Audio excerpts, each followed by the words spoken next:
Kā uzņēmējiem piesaistīt un attīstīt kvalificētu darba spēku, kādas prasmes tirgū būs pieprasītas un kā veidot efektīvu sadarbību starp biznesu un izglītību? Atbildes uz šiem jautājumiem Ventspils tehnikumā meklēja pilnīgi jaunā formātā – pasākumā Launaks ar uzņēmējiem.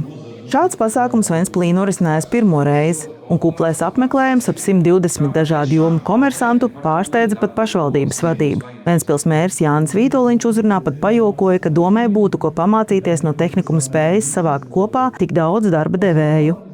Šajā zālē mēs esam sapulcējuši mums ārkārtīgi svarīgus un būtiskus cilvēkus, proti komersantus, kuru pamata auditorija ir mūsu ražotie audzēkņi. Ir ļoti svarīgi, lai uzņēmēji, kuri saņem mūsu absolventus vai pie kuriem praksēs iet mūsu audzēkņi, lai viņi ir apmierināti ar sniegtā pakalpojuma kvalitāti. To var saprast tikai sarunājoties.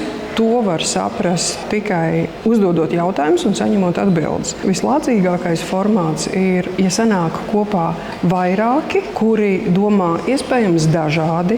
Iespējams, vienā nozarē situācija ir labāka, citā atkal sliktāka, bet tajā sarunā un tajā vēstījumā veidojas kopīgais rezultāts. Pasākumā Izglītības un zinātnes ministrijas, kā arī ekonomikas ministrijas pārstāvji iezīmēja valsts cilvēku kapitāla stratēģiju un politiku un attīstības virzienus profesionālajā izglītībā. Savukārt tehnikums plāno veikt vērienīgu darba devēju pētījumu, lai salīdzinātu, kā uzņēmēju prasības pret jaunajiem speciālistiem ir mainījušās 10 gadu laikā.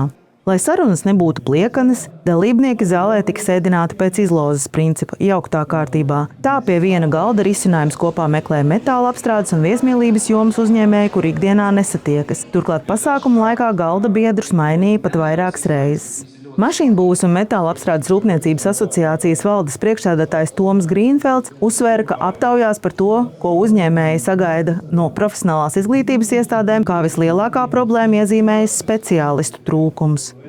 Uzņēmumi cīnās pašspēkiem, dabīgi paši šos speciālistus arī audzina, izskolo un attīst no zemāka līmeņa darbiniekiem pa augstāku līmeņa darbiniekiem, pārkvalificē cilvēkus, kas ir kaut kad mācījušies citas lietas, bet skaidrs, ka visi jau sagaida arī pienesumu no profesionālās izglītības, jo tomēr tā ir vieta, kur ieliek bāzes zināšanas un attiecīgi ir tas pamats, uz ko jau būvēt kaut kāds specifisks, tikai tam uzņēmumam raksturīgs varbūt tās zināšanas.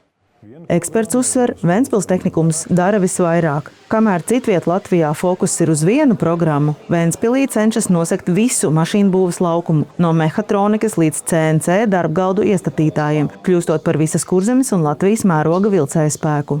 Tomēr bez specifiskā ārodu zināšanām uzņēmēji arvien skaļāk runā par citu, daudz dziļāku problēmu – jauniešu gatavību reālajai dzīvei un darba attiecībām.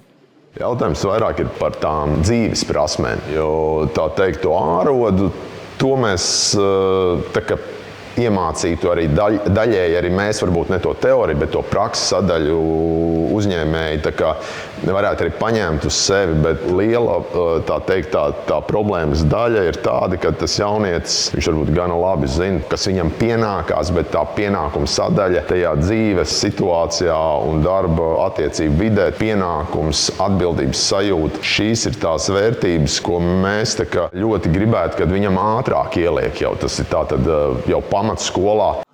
Tehnikuma rīkotais pasākums pierādīja, ka uzņēmēji ir gatavi piedāvāt reālus risinājumus un sadarboties, jo mērķis visiem ir viens – zinošs, atbildīgs un darba tirgum gatavs jaunais speciālists.